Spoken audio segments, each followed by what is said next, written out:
Hi, and welcome to the Roxxy Haze podcast. I'm Roxxy Haze, your host, and I'm so excited to bring you this reimagined version of my podcast.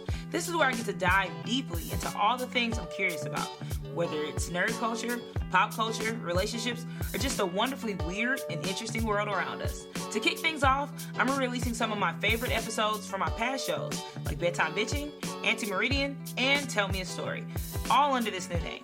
It's the same fun and unpredictable vibe you know and love, just in one place. So sit back, relax, and enjoy this re-released episode of the Roxxy Haze podcast.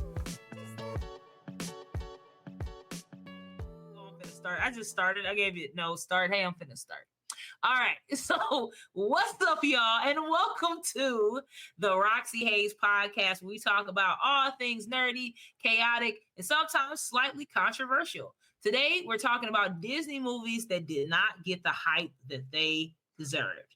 You know, the ones that got overshadowed by the princesses, the talking animals, or just straight up bad marketing, which is usually that one, honestly. And to break it all down with me is fellow comedian, Disney superfan, and the only person I trust to yell about cartoons with me, Jordan Conley.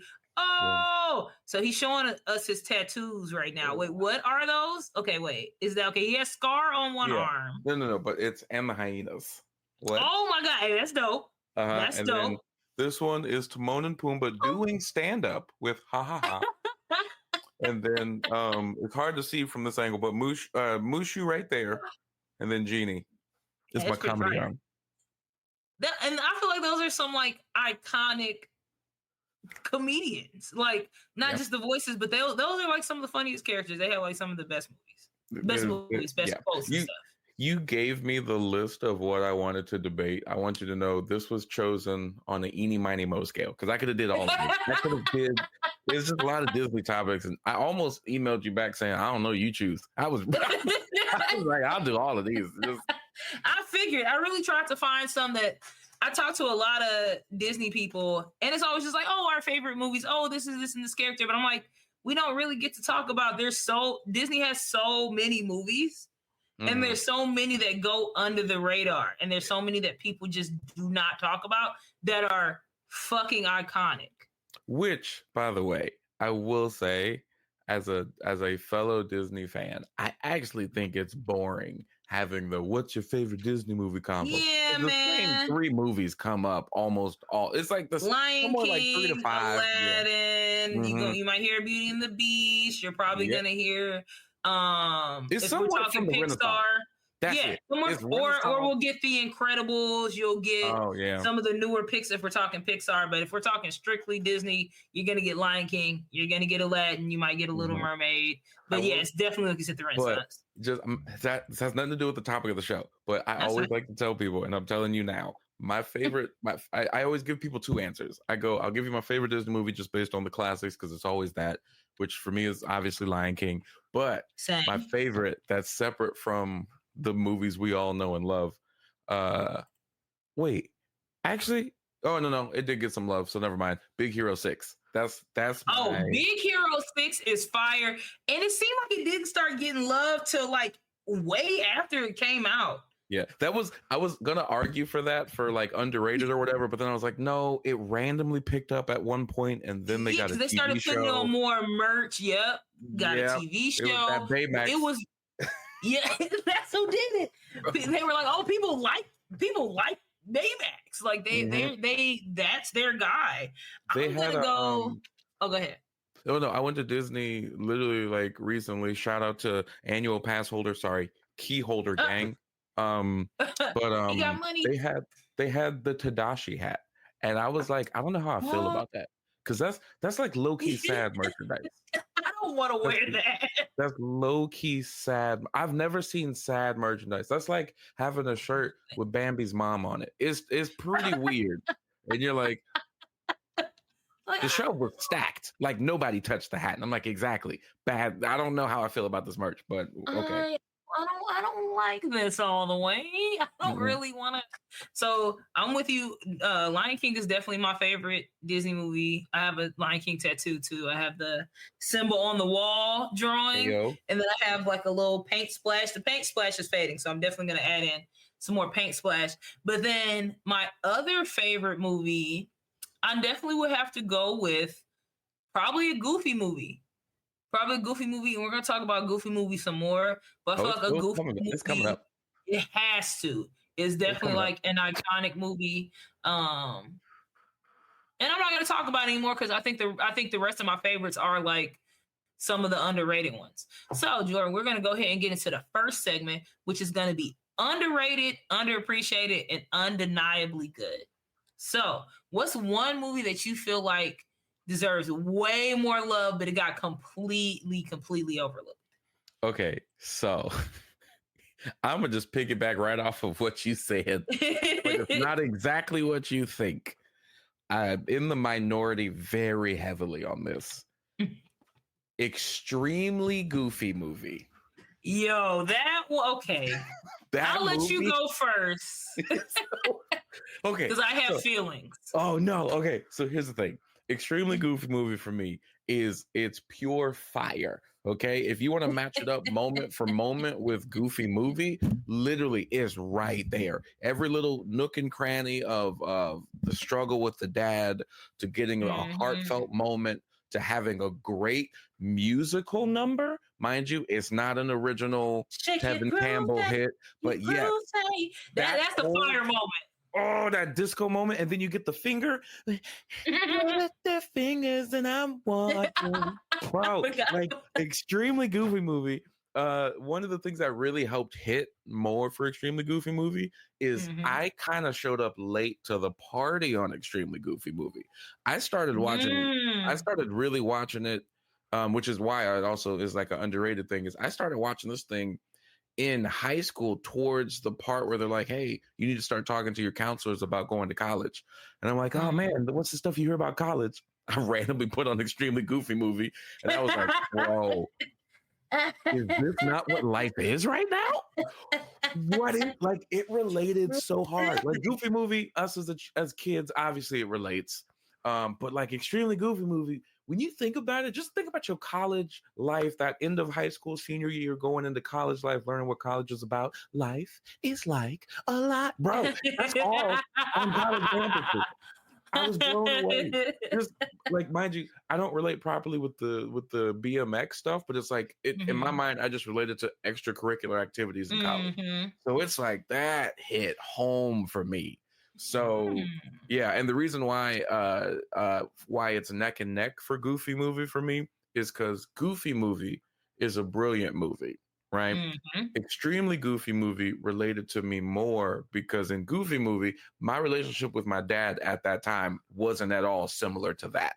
My relationship with family by the time Extremely Goofy movie came out felt so much more like that. So I was like, this is relatable content. This is here. I can ride a scooter, but separate from the bikes. Again, extracurricular activities and family. That's really, yeah. So well, that would make sense as to why that movie resonates with you like that. I'll say for me, a Goofy movie.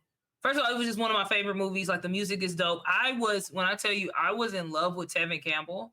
So I had an old ass daddy. Like, so my dad, R.I.P. Him and my mama was old. Like my mom told me she got a Frankie Lyman vinyl at her 5th grade dance. Like, bitch, you're old. R.I.P.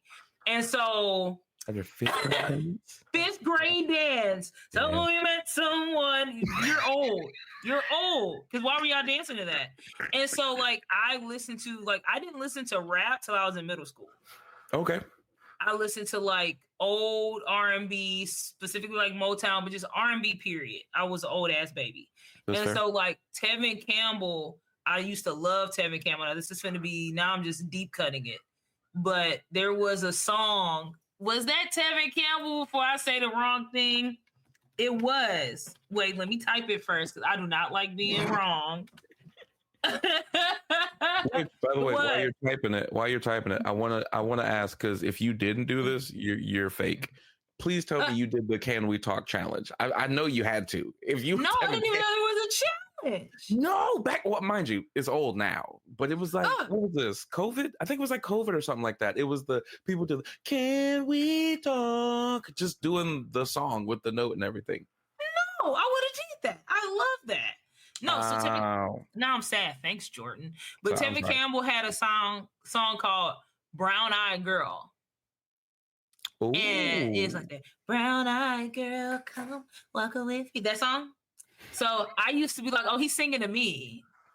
Cause I used to feel so ugly when I was little. People used to like be like, "You're so like ugly." People just used to try to bully me, and so like, but I would hear that song, and I'm like, "No, I'm not. I can't be," because Tevin Campbell is singing to me because I'm the brown eyed girl. So when I heard Goofy movie, I also have this weird voice thing. I don't know. I think it's part of ADHD. But as soon as I hear a voice, I can recognize the person. I'm one of them people. No, so when he has a especially in that phase, very recognizable voice, very specific voice. And so I'm watching the movie because it came out like 2 years after that album came out. I'm like, that's Tevin Campbell. Mind you, I'm like 7. I'm like, no, I know that voice. That's Tevin Campbell. That's Tevin Campbell. Can't nobody tell me that's not Tevin Campbell. So that movie just resonated with me because it's like it reminds me of my family. It reminds me of that. My dad, I also didn't have this kind of relationship with my dad. Like I was one of them kids. I liked hanging out with my dad. Like my dad would embarrass me sometimes, but I thought my dad was cool. Also, he would whoop my ass. Would erase that line on that map. No, we're same boat. Same boat. Matter of fact, not even erase the line. That whole ending of the thing where it's like, you know what? Let's just go to the concert. We've already made it this far. Absolutely my family would have hella turned around. Yo, would have hella turned around. And I'm getting my ass whooped the whole time back because what the fuck you mean? I'm finna reward you. You think we finna go to, and then you gonna sneak in? You could potentially be going to jail because you want to play around and impress this girl. And mind you, we never see her again. So that's one of my first gripes. That's one of my first gripes with Extremely Goofy movie because what happened to Roxanne? What happened to Roxanne? Somebody said that there's a scene where you see them walking in college, and I get it. He's going to college. That's your middle school, high school girlfriend, whatever grade they were in. But you did this whole movie for Roxanne just for us to never talk about her. They didn't even show a picture that he had and put it in a box so we could be like, oh, they broke up. Like they just didn't talk about her, and true. I hated that. I do think they could have did like a like a Lion King 1.5, like a Goofy movie 1.5, where you follow Max and Roxanne through their middle school and high school, and then mind you, don't want to go too extra hardcore on their breakup, but it's just got to be like we're getting older. We're going to different colleges. We like different stuff. I don't like Caroline. Cheated. I don't want to. Yeah, I would kill me. No, he don't need to cheat. We just like different stuff. We just like different stuff, and that also brings me to my next point. Okay. Now, this may be controversial, and I'm gonna try to say this in the best way. Oh man, the first Goofy movie was very black coded. The second Goofy movie was not black coded at all. That is true. Like him and like Powerline was black. I felt like Max and Goofy.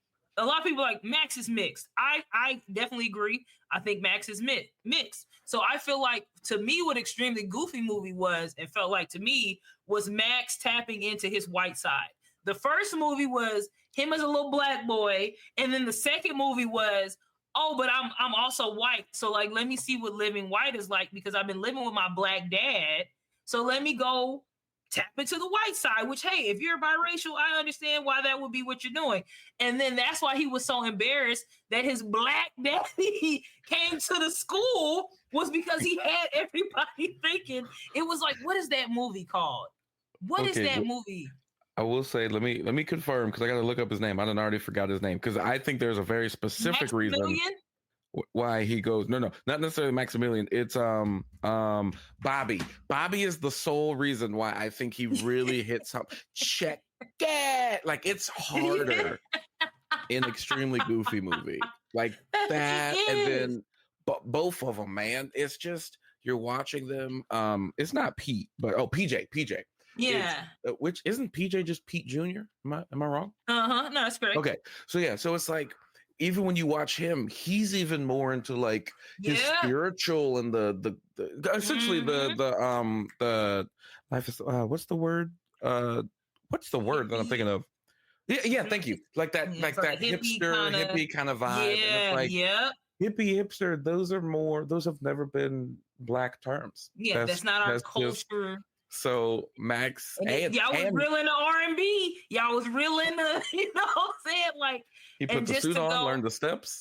Hey, you see what I'm saying? You see what I'm saying? So, wait, so for me, crap. Actually, sorry. Now that you say that, look at his dancing in Goofy movie, and then look at him when he's dancing. See, I'm telling you, it's like how did you start dancing? You were hitting every move. You had rhythm, and now all of a sudden you don't have rhythm because you're trying to tap into that other side. Which, hey, if that is your racial makeup, right? I don't think it's a bad thing. I don't even think it's like a story of him cooning or anything, because if you're a biracial dog child, that's also part of your culture. But I do feel like those are two completely different feels of movie, and we got two completely different Maxes. And I also think that's why that scene with Goofy hit so hard, because we're now once again seeing the black side. She had an afro, she was thick. She came out, every jaw in that thing dropped. Goofy's dropped, his head spun or whatever, his eyes. And she no joke. Hey, she came out. She came out. She was Beyonce and Goldmember before Beyonce knew about Austin Powers. Like that's what happened right there. Absolutely. I 1,000,000% agree. So I would say, and I remember the movie now, it was Imitation of Life. Have you ever seen that movie? It came out. I know what you're talking about, but I never saw it. That's what it felt like to me. And I do like that eventually, you know, he came around. I feel like that's what's good about the ending. It's like him finally accepting all parts of himself. Also, maybe that's why Goofy didn't go to college, because black people, but I'm not going to go too deep into that. But yeah, that's what it felt like for me. I like that we're both on the same. We're both similar. Yeah, we're on the same page. Mind you, we don't have to get too deep into this stuff about Goofy and being in black and stuff. But I will say, just throwing in a little side note. I do not like Goofy's new design. Why? Who is that? This beer belly low crackhead is like. But like, this is the crazy part. The cartoon is low key dope. It's so everybody good. It's so funny. Great. Everybody got to upgrade. And then Goofy, it's just like he looks crazy. Hey, this is like a beloved character. Arguably one of the favorites of the Fab Five, more than Mickey and Minnie. And now somehow we've made it to where this next generation of kids will be like, Goofy. Like, hey, Mick, like, you don't talk like that. Talk all the way. Say the sentence. What are you doing? You have a job. You worked at your stomach. Stomach. I with that half shirt on. What you doing? Get a full shirt. But that's so I haven't been able to vent to anyone about this that much. Thank you. Yeah. We definitely need. We're also after this podcast. We need to just exchange numbers, because I'll be having stuff I need to say, and I need to get this off. We're just gonna start getting random text messages like, "Hey, I hate this. Let's talk about this. We need to make that happen." So now we're gonna get into marketing fails and why certain Disney movies flop. So some of these underrated movies legit weren't bad. Like, literally, it was just something happened and they got done dirty. So I actually looked up a couple, and then I feel like you're already gonna know which ones I'm gonna talk about. I'm starting with Treasure Planet. Okay, I either thought you were going Treasure Planet or you were going to go Atlantis. Atlantis is on the list. Honestly, though, I think Treasure Planet is perfect number one, because Atlantis, at least we know it started to get some traction. So that's why I want to start with Treasure Planet, because a lot of people still have not seen Treasure Planet. Like, even like Disney, I know a lot of Disney fans, they still have not seen Treasure Planet. And Treasure Planet is a solid movie. It has a lot, like, the messages behind it. The animation is great. And I really was like, why didn't this movie get no love? So this is why they said it didn't get any love. Well, first of all, I didn't know this. It was Disney's most expensive traditionally animated film. Really? Yeah. It was 2D and it cost $140 million. God. And it now I want to, because it's like, this costs more than what else came around, because it came out. When did this movie come out? This is like, it's like the beginning of 2000. This is like, let me look that up, because we're in there. I'm gonna say I think it came out 02. It came out 02. Okay, there we go. but that for it to be that, I did not know it was that much. But I also think that period of Disney is like you're right out of the Renaissance era. Yeah. Pixar just really made its leap into the thing, and then Disney like dropped bangers, but for some reason it was just like, oh, that's a good one. Remember it was like Chicken Mulan, Little? Chicken Little. Chicken Little. Yeah, because what else did they come out around it? It was like Dinosaur and Bolt. Yeah, they just started. I feel like they just started doing. I think Bolt is like 05 or 06 or something like that. Yep. Yeah, you remember the other dinosaur movie? Because no joke. The one with Meet the Robinsons. Right? Oh, that's on this list too. See, that's what I'm saying. Mm-hmm. I brought the right person. Yeah, because that is also on the list. So I know who I was calling. So Treasure Planet only grossed $109.5 million. Jeez. So it did not make its budget at all. Yeah. Then, not only that, it released at the same time of Die Another Day, and it released at the same time of Harry Potter and the Chamber of Secrets, which is the second movie. Oh, you talking about after the phenomenal success of freaking Sorcerer's or Philosopher's Stone? That's depending on where you're living. Depending on where you're living, bro. You can't. That's horrible. What are y'all doing? Here's the thing. So two franchises. Two things on that. Number one, and this is a separate thing, but it's still on Treasure Planet. Treasure Planet is actually my dark horse movie that I want to get made live action. I think if you make it live action, it'll come around again and it'll show extra love back to the original. Because ain't nobody gonna be like, if you do it came out in 2002. They already missed their chance to do their 20th anniversary. Like that, I don't even think that was. They don't even talk about it. So they don't even talk about it. So if you do that as a live action, and mind you, it's really not that far fetched. Sure, you have the blobby character and you have the robotic villain, but it's like even the robotic villain, it was like his leg and his eye had a thing. But the blob, everything else is technically either human or they look like an avatar. That's fine CGI. It's not going to take all this extra, we're all under the sea for the whole movie type of stuff. So it's like, I think that movie could be pulled off. And the storyline is so good. It's such a good, I want a tattoo when he's like, you got to do something no matter the squalls. I was like, yeah, man, no matter my squalls. Like, I got one of my half exes sent me that one day. I was having such a bad day. We weren't dating, but we were not. It was one of my, me and my situationship. I was just having like a terrible day, and he sent that to me, and I cried for probably 20 minutes because it was one of those edits that had the slow music. TikTok edits, and I openly weeped. Because I was like, yo, I'm done. Like, not with life, but just like, man, I'm just tired. This comedy shit. That day you gotta specify. Yeah, it's just like, I don't know. Like, I'm over it. This content shit. I'm tired. Like, where's my money? When someone comes up to you and they're like, oh my God, you'll be better than you'll ever be. No, this is just tonight. I'll be fine tomorrow. Yeah, I'll be fine in the morning. Let me be done now. Let me just. I want to stew in the bullshit. And yeah, I got sent that, and I was like, oh, it just reminded me how great this movie was.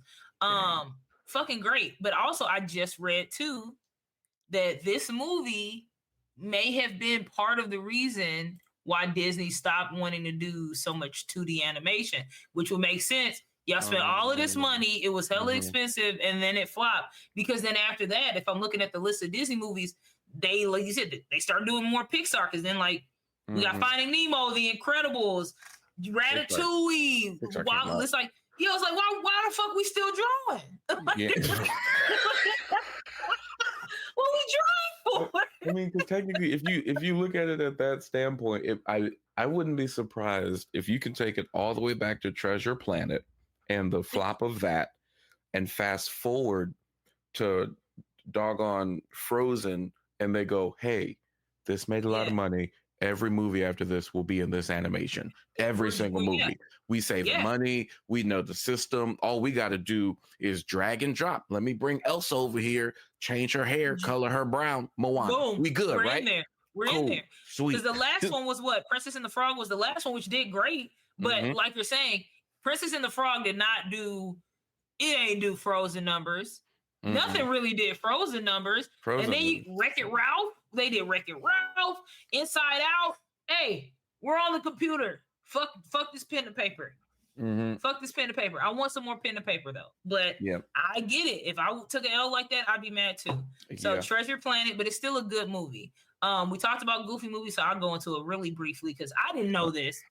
Goofy movie didn't flop, but it did not do great, and it did better on video, which makes sense. But it didn't do great. Oh, video makes a lot of sense. Video be changing the game because parents read it's like, what the fuck is this? We putting it out. But even when I was little, I don't remember them doing a lot of marketing for Goofy movie.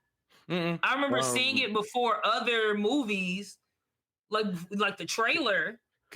I did and I don't know if you saw this video. I did it a while back or whatever, but it was one of these movies has to go, and it was Lion King, Aladdin, Goofy movie, and I think it was like was it like, I think they put a Pixar movie. I think it was like Toy Story or whatever. And I literally said, for me personally, I said Aladdin has to go, just because when I think of the movie, I do remember because I was like, I'm gonna block him. I mean, fair. I'm not saying I hate Aladdin, but I'm just saying out of all those, one gotta go. But when I looked at the chat and when I looked at the poll, so many people said a Goofy movie, and a lot of the argument was, but these movies are classics. These movies were blah blah blah, and I'm like, you realize Goofy movie was right in there with these movies. Yeah. The only difference is your movie was this movie, and Goofy movie was like, I'm here. Remember me? Here too. Remember me? I'm exactly. So it said, and this is crazy to know that Goofy movie actually earned the same amount as Pocahontas' opening weekend. So it's like it did not flop. Whoa. The same as Pocahontas for opening weekend, but then they said it was delayed. Part of it was the delay, which would make sense why they weren't advertising it.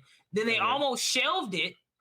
And then they very, very quietly released it. So we were right. They were not marketing. Oh, okay. They Instagram trials it. Yeah. Sorry, it some of your audience. See what they think, and then when you're ready, we'll let your YouTube be doing that too. It's like just show it to everybody. Just show it. For me, it's like this crazy thing. It's for me, it's like this thing of even the love I have for Goofy movie. And it's going to sound weird because I think it is on the same par as far as production and everything. But something about watching a Goofy movie feels like a Disney Channel movie more than it feels like a motion picture, major animated film Disney movie. Even though, again, I still feel like it's on par with them. Message wise and everything wise, you have all the beats. It's not like it's like, hey, here's a Goofy short. It's like, no, they took you through a journey. You're happy, you're sad, you're rooting for someone, you want someone to fail. It's like you're going through it. And then it's like, it's the animation quality, because especially if you're comparing it to look at that picture of Lion King you have in the back. Nothing even remotely looks like that in a Goofy movie. Like they're not putting as much detail in the back. They're not painting the background like they typically do. Like Aladdin is a masterpiece visually. Goofy movie's not. Like you said, that's probably why it feels like that. It's the cheaper, and it makes sense too if we're looking at the budget. I'm looking at the budget right now. The budget was $18 million. That ain't shit for a Disney movie. 18 mil? Dang. Especially when we just said Treasure Planet was 140 mil. That's Disney said, hey, I'm gonna just give y'all cash for Goofy movies. Here's what they said, let's take out some pocket change. They said, everybody take what's in your pocket, and that's how much we're gonna use. They said we got 17 500, and then they were like, I'll round it up 18. They you got went 18. to Coinstar. Aladdin was Aladdin budget was 28 million. There's 10 more million. That's so many more millions. But it made 504 million. So I get it. But yeah, it's like, well, that's why it looks cheaper. So that makes sense. But it's still VHS is probably the reason why we did get a sequel, because they're like, oh yeah, I actually like this. Okay, let's make something else. Another one, which is this one, every time I think about this one is crazy to me. Emperor's New Groove. Yo, that's that was my next. Favorite. If you, I I'm sorry. This is the only time I'm sorry that this is audio only. Jordan just got he like it was like golden retriever energy. Almost hopped out his gaming chair, which is very hard to do because there's sides on there. But this man got ups. Emperor's New Groove is first of all, every time I go to any place that is considered to be Disney, if they have Emperor's New Groove, consider it bought. And when I say, the reason why I say if is because you know how much Emperor's Groove stuff I have? One pending, because ain't nobody got no damn Emperor's New Groove stuff. Nobody has Emperor's New Groove stuff. Ever, never. And I know, once again, I know people that are crazy Disney fans and none of them have any Emperor's New Groove stuff. And that's probably one of their biggest plans. It's like, hey, make a Cusco cup. I want a llama comb. Anything. Like there's so many different things that you can make that because the design looks so great. But hey, I saw what I'm finna buy. It's been in my cart. It's a purse that's shaped like the potion.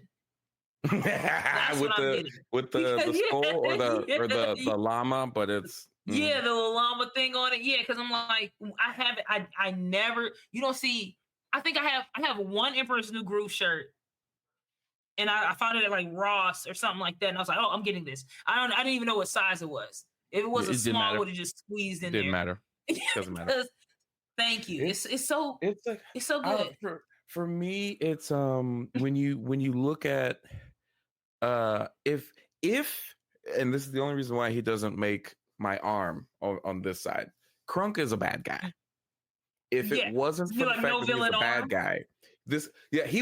He may go on this side because this is the villain arm. Well, I mean, he does change in the end.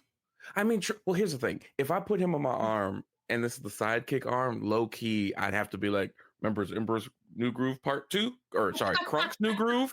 I don't want to have to be like Krunk's New Groove where he's teaching school. Mind you, valid. It's not a bad movie or whatever, but it's definitely not. It's definitely not. It's Emperor's not New even Groove. close. But they didn't even try to write the jokes. There's so many. So it's like when I look at what makes a fantastic movie. Especially when it comes to Disney movies, so many things come into play. Like, and one of the biggest thing is cast and overall character arcs and everything. Every character on Emperor's New Groove, they all do their part, all the way down to Pacha's kids. Like everybody is like out here doing their job. It's insane. So good. It's Krunk is unbelievable. Yzma, top tier villain that doesn't get talked about enough. One of the best villains. She has motive. She went through with it. She was like, no, kill him, and then she was gonna kill him again. Yes, we have all these villains that we put on a pedestal. Ain't none of them villains really had action. Yzma had action. Not about that action. Y'all do not be about that action. Never. Y'all are not about the action. Yzma was not playing with y'all. She said, oh, you think I'm pussy? Wait, she goes, who do you think I am? Wait, sorry. I have to act this out. Even though y'all can't see it on the audio. Remember she had the broccoli trying to tell Krunk? And to this day, by the way, to this day, I'm questioning if she meant like knock him out or just do that thing real quick. You know what I mean? like just kill him real quick. Because she definitely did a fist. Yo. She was, and it was from her. I'm always big on like how we meet the villain too. Like, you know, that sets it up. When we meet her, she was talking to somebody about, I don't care if your family needs, what is it? And I think it was like food. She's like, what does it have to do with me? I don't care. It's like, she bought that action for real. She's about that action. But on the flip side, though, here's the thing. If you really break down Emperor's New Groove, she feels more like, imagine in Lion King if it was Scar was the villain, but a different version of Scar was also the Mufasa character. Because Cusco's doing literally the same thing in the beginning. He's like, you threw off my groove. He low key, I know he comes back later on in the movie. He killed that man. He all the way killed that man. He committed a murder, and so did Max and Goofy movie. If we're talking about it, they've killed. They've killed. Thank you. They've killed. So Cusco is a horrible person. The only difference is because Cusco was the emperor, he was a hell of a dick to Yzma, and her motive alone of like, bro, if you're gonna be a dick to me, and I've been out here on your side, if all honesty, we really both trying not to have other people celebrating themselves. It's just trying to be us. If he would have just been like, you know what, do your thing, I get it, but they could have both literally, that movie could have ended with just him being like, girl, you can sit for a little bit. You can sit in that throne. You good. You chilling. They could have been the world's greatest villains, but that would have been crazy and all that. Yeah. So I love John Goodman. And you're right. The wife was great. The kids were great. You're right. Every single character in that movie, even like the townspeople, the lady, the waitress lady, like every part of And no part of that movie for me felt like, oh, they should have cut this scene out. Like every scene has a purpose. The pacing is great. I think as comedians too, we know funny shit. So it's like, oh yeah, there's no fat in that movie. They trimmed all the fat off that movie. Two other things. Number one, they also did that movie. I enjoy, like, I love Lion King 1.5, but Emperor's New Groove does Lion King 1.5 better than Lion King 1.5. That's a play-by-play movie told from Cusco's thing. Hey, you're probably wondering why I'm out here crying. Let me rewind. Let me get to this, and he'll pop in every now and again to be like, see, she's bad. Okay. Cusco, good. That's bad. And I'm just like, that's dope. And then number two, this is still about the movie, but kind of separate from the movie. Have you heard that when they were talking about building a Villains Land park and all that, everyone has been trying to petition to get Pull the Lever as a ride? I want that so bad. I would love, oh my God, I would love that so much. Get into the lab? Oh, if they can do that as a ride. Fucking bananas. And everybody will ride I'll ride that. I'll ride that one. I will ride that. I'll ride that one. They should make it a water ride, because you know how the little water, they merge both. That shit would be fire. I think that's the best way to do it. That would be very dope. Let's say, so it's like, it's that the two-parter thing. So you can actually, if they do it, they could be like, pull the lever. The ride has like a very specific lever. And you just pull it, you go down, water, bam, and then it stops abruptly. You're like, oh my God, I can't believe they got me. No, boom, and then you pull the other lever. Oh, that would be fire. That would be so That would dope. Be fire. So this is why it was considered a disaster. I know I forgot some parts. My bad. We got excited. So first was because it was a very troubled production history. If you've seen any of the Emperor's New Groove stuff, you know, they went through like a lot, completely rewriting the script and changing it. It had low box office returns compared to other Disney movies at the time. They didn't really do any marketing. They did. It's kind of the same thing with the Goofy movie. Like they quietly released that movie, and it made profit, but it did not make as much profit as other Disney movies. So this movie cost $100 million, and it made $169 million. We just said Aladdin made $500 million in the box office. So,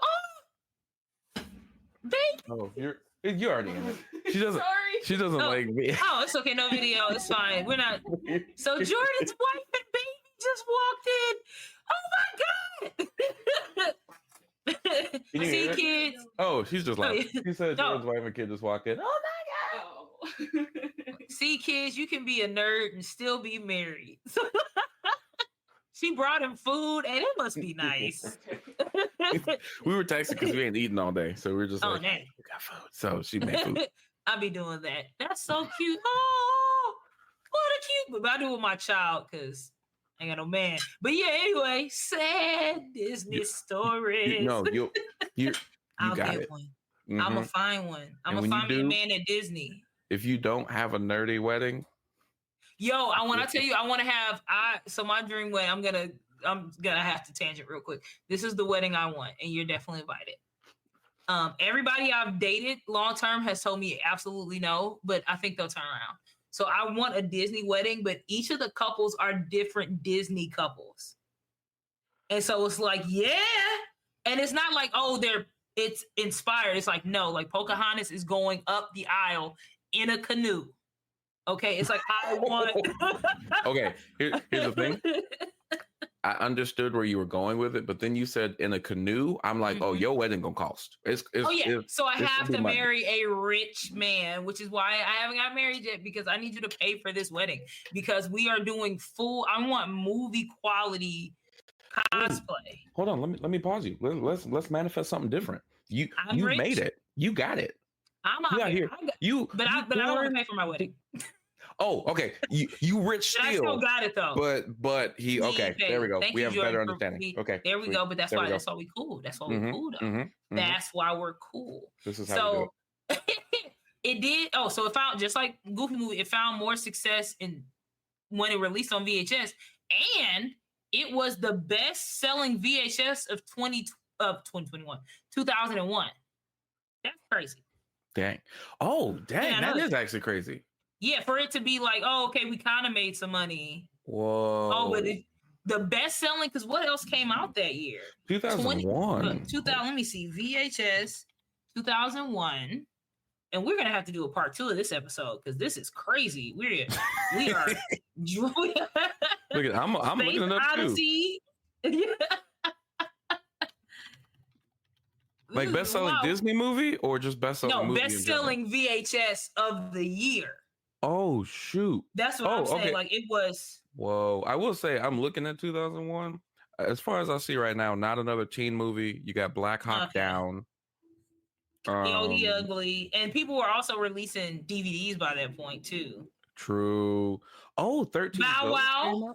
A Beautiful Mind. Wait, just Bow Wow? Like just Bow Wow? Yeah, it was like a Bow Wow. Battlefield Earth, that ugly dinosaur movie, which I'm not a fan of. I don't like how it looks. Bring It On. It beat Bring It On. Wait, here's the thing. Mind you, so separate from this topic. I feel like I don't know if Bring It On was an initial hit or if it became a cult classic. I think it also was a cult classic. It feels like one of those movies where it's like you watch it and then you're like, yeah, that was cool, and then like you keep going. Like a couple years later, someone says, "Bring it," and you go, "It's been brought." Oh my god, Bring It On! And then you just I have to go watch this. Because once I learned about Hocus Pocus, flopped when that first came out, I was like, really? That's crazy. It's just there's some of the stuff. We watch it every year. I'm like, y'all just didn't. Y'all didn't appreciate this. Y'all don't know what talent is. Okay, so get this. Scary Movie 2, How High, and Joe Dirt. Mind you, Joe Dirt. That's a very specific one. But yeah, Scary Movie 2 and How High also came out in 2001, which also cult classic. I think How High is definitely a cult classic. American Pie 2 came out in 2001. Okay, beating American Pie. What did the VHS come out or did the movie come out? Oh, touche. Because sometimes the VHSs they would come out like a year or two later. Mm-hmm. One of my favorite. Again, I'm so sorry for those of y'all that are like, what are these movies? One of my favorite, Double Take, came out in 2001. Yo, I love Double Take. I met Orlando Jones at a con a couple years ago, and I had him sign my Double Take. I was like, no, I need this one signed. But no. But still, hey, solid take though. All right, so hold on, I got 2 more because we're wrapping soon. I'm gonna make these ones. No, we got time. I'm not gonna make them that quick. We talked about Atlantis a little bit, which same thing. I watched every movie, so some of these I didn't.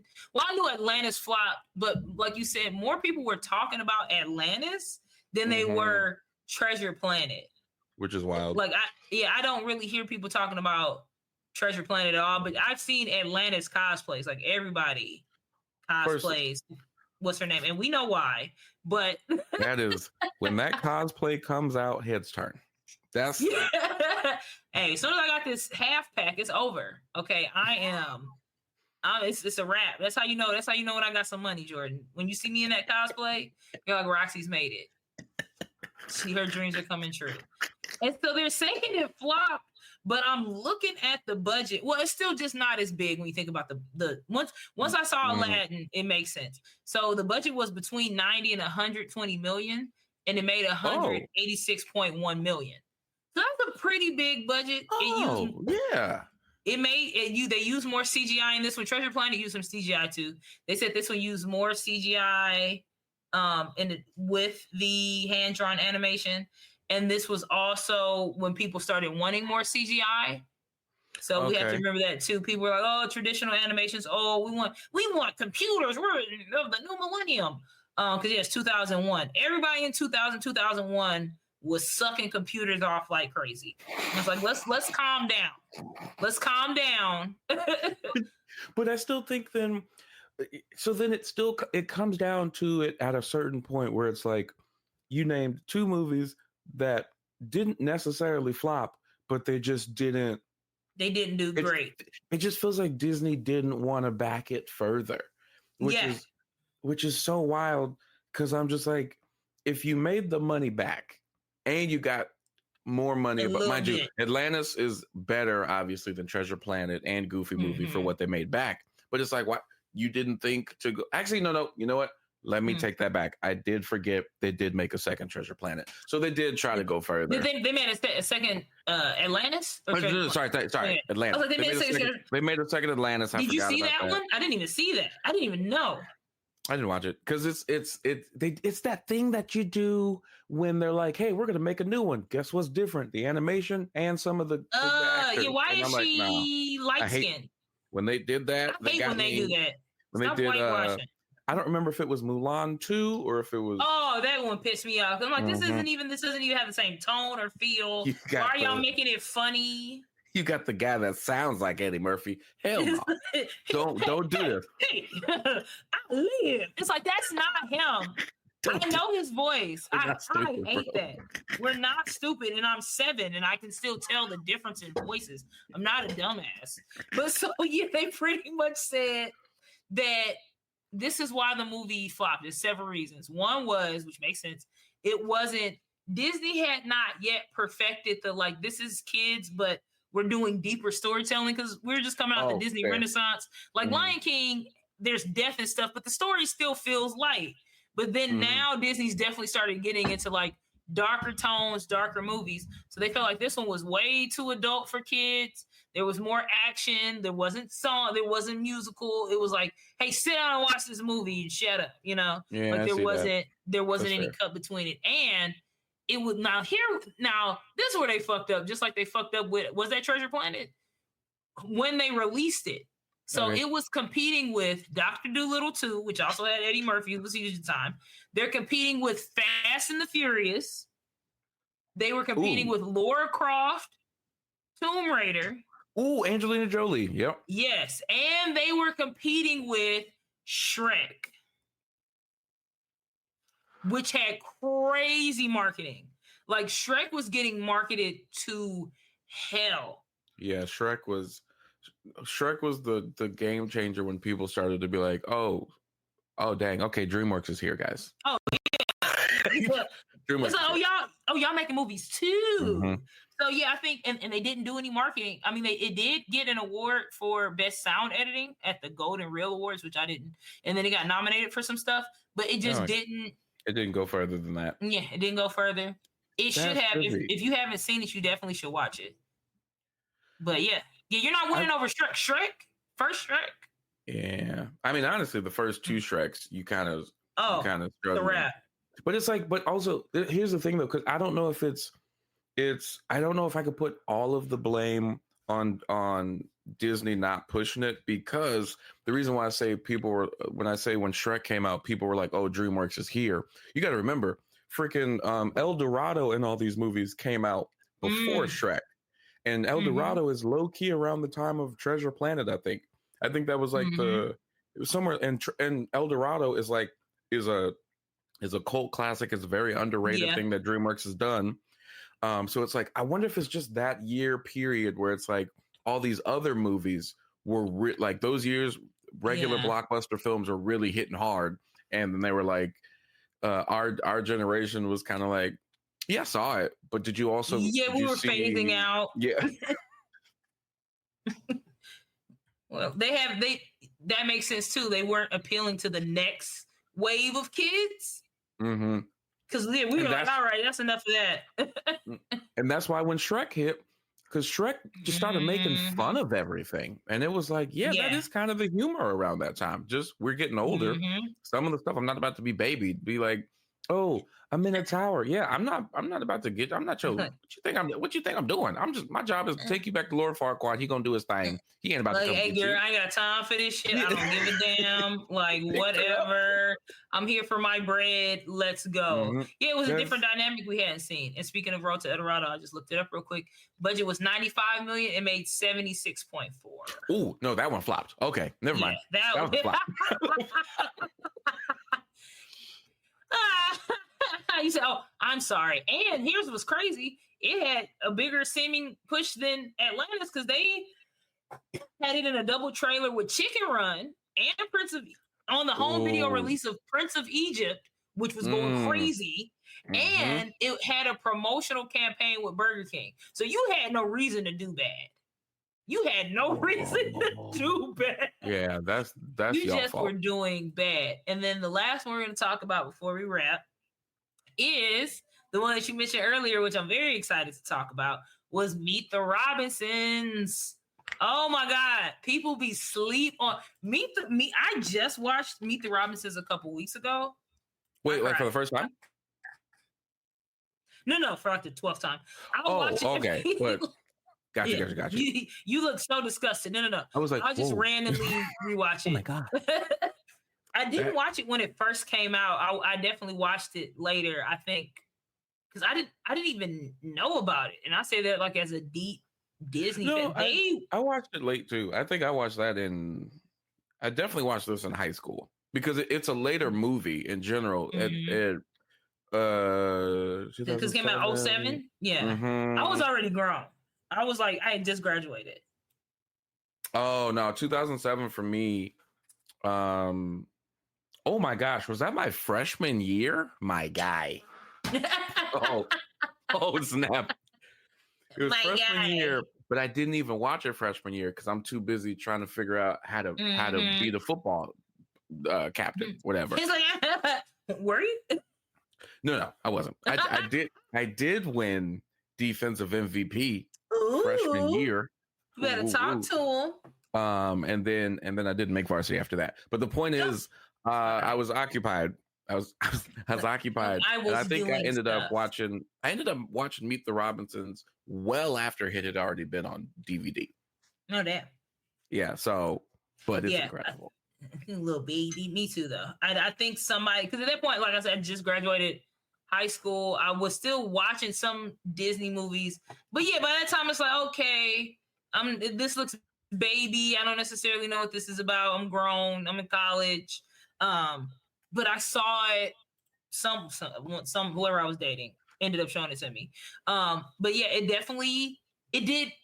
it made money, but it still is considered a box office failure because the budget was $150 million and it made $170.5 million, which is crazy. It's like, you made $20 million, but they're like, that's not enough. That's not enough. But the difference. Okay. Oh no, keep going. You keep going. Well, I was gonna change the thing. I was gonna read another part, so you say what you were saying first. Oh, I was gonna say, I properly realized why I didn't watch Meet the Robinsons when it came out. I just cross-referenced and looked up when did Wizards of Waverly Place come out. Oh, you was on Selena? No. It was. I always tell people Disney Channel. Disney Channel is what kept me in with Disney during that after the Renaissance era thing. I still watched the movies, obviously, but it's like I wasn't rushing to the theaters to watch them. When Wizards of Waverly Place came out, I can always pinpoint that's when I kind of stopped watching Disney Channel. And I was just like, just like it for me personally, it felt like the caliber of the shows, even though I know Wizards of Waverly Place is great. It felt like you go from That's So Raven. Sorry, you go from Lizzie McGuire to That's So Raven. Yeah. Go back. You got Even Stevens, Lizzie McGuire, That's So Raven. You got Hannah Montana. And then you got like Sweet Life. I was still there. And then Wizards came out. And I was like, I was fading out. Something about Wizards feels like it's a lower. It definitely had a lower budget. It was lower quality. The jokes were good. The writing was there, but it looked ugly. It started to look better as it went on. You could tell they started getting money. But yeah, especially like that first season, Oh yeah, I The was pacing like, was the good. pacing was weird too, and I was grown, but I still used to watch. I'm like, I'm out. Um, but it's definitely so. They said that the reviews were like there was pacing issues. They felt like the pacing was off. Some of it was saying, the movie's good nature. Some was saying it, it had depth, but some people just didn't like the overall story. They felt like it was kind of everywhere. I definitely say that they need to shut up and they're wrong. Um, I That's think it's fair. an excellent movie. It's one of my favorite movies. It's a culmination of all the things that make Disney enjoyable to me. It's like Mm. it's funny. There's so many jokes. The voice acting is great. There's like these deep themes, but That like little brother, the little Goob or the other one or the the son.